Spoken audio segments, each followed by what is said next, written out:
Following China's investigations into two of its top generals, what's different this time? Joining us to react and share his insight is retired Brigadier General David Stilwell. He's a former U.S. defense attaché in Beijing and has met Zhang Youxia before. General Stilwell, thank you so much for joining us. Great to have you back on the show. Interesting times, yep. Now, when you were defense attaché in Beijing, you actually knew Zhang Youxia, if you can know someone in that type of a system. What was your initial reaction to this news? Well, like Drew Thompson just put out recently on his Substack, I share his opinions that this guy actually could have fit in very well in a Western military setting. He, unlike the others who were purely political, he actually cared about operational capability and such. So, when we were with him on this fairly long trip, he was looking at all the things that one of us would have looked at. Like, we'd put out a number of weapons, and he was actually evaluating his weapons for how they would work in his own system. Do they match? Do they compare well to his own weapons? Drew put out a good photo of him with I think a larger caliber weapon, maybe a 50 cal. All the others that were with him were like almost afraid to touch the weapons because they'd never actually seen a weapon. They're wearing a uniform, but they weren't really military. So I think that anecdote speaks volumes about who he was and basically his capabilities. He was well respected, even on that tour. He was not in the current position. He was a Shenyang military region commander at the time. Even in that setting, he was definitely well respected. People listened to what he had to say, and he was looking at all the right things that you would have expected them. I want to dig into this a little bit, though, because Beijing is accusing Zhang and this other general with two major allegations: corruption and challenging the governing structure of China's military. What does that normally mean inside of China? What is that signaling?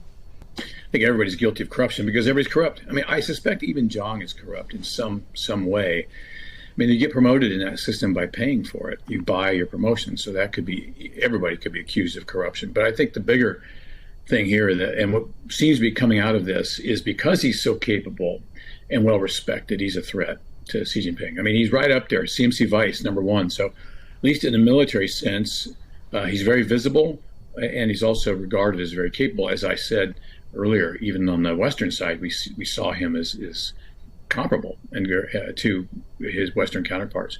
So that would make him a threat. And what you're seeing from Xi Jinping these days, increasingly, language about staying loyal and staying true, not just to the party, but to him. So I think the latter was probably the bigger problem, is the fact that he was being seen as an alternate power source.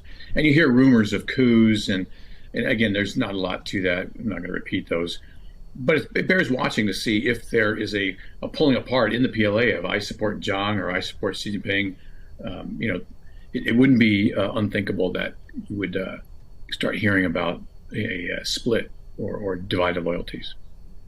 I want to dig into that because it does seem, there's a few things that are different this time. For instance, normally every time some official or military leader has been purged or the announcement comes out, all of their official pages disappear from, the military sites, but also in terms of state-run news inside China. That hasn't happened this time, at least not yet, when it comes to Zhang. How are you maybe reading that, or how should we be reading that?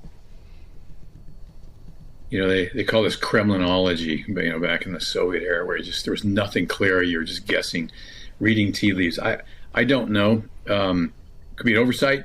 It could be not wanting to rattle the otherwise loyal troops. So we have to wait and see on that. But I think what's coming up here is you have a couple things that are going to show very clear what's going on when he meets with heads of state.